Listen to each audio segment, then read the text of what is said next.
Two face mass இருக்க யாரை பற்றி பார்க்க போகிறோம்னா, இப்போ ஓபிஎஸ் ராமநாதபுரத்தில் நிற்கிறாரு. ஓபிஎஸ்ஸை பார்த்தீங்கன்னா அதிமுகவில் மிகப்பெரிய லெவலில் எதிர்க்கிறதை எடப்பாடி பழனிசாமி சொன்னாலுமே தென் மாவட்டங்களில் உதயகுமார் தான் வந்து மிகப்பெரிய லெவலில் ஓபிஎஸ் தோக்கடிக்கணும். ஏன்னா ஓபிஎஸ் இடத்த தான் அவர் வந்து பிடிக்கணும் பார்க்குறாரு. எதிர்க்கட்சி துணைத் தலைவர் இந்த பதவியெல்லாம் வச்சு பார்க்கும்போது ஓபிஎஸ் இடத்த பிடிக்கணுன்றத பார்த்தீங்கன்னா முடிவாக இருக்கார்.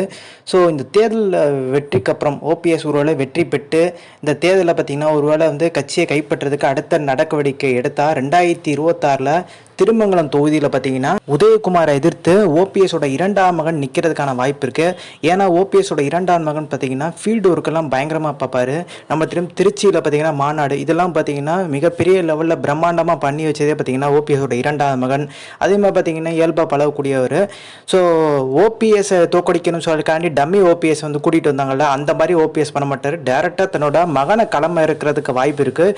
2026 சட்டமன்ற தேர்தலில் இதுக்கு வாய்ப்பு தான் இருக்குன்னு சொல்கிறோம். ஸோ இந்த இன்ஃபர்மேஷன் பிடிச்சா like share subscribe. Thanks for வாட்சிங் திஸ் வீடியோ.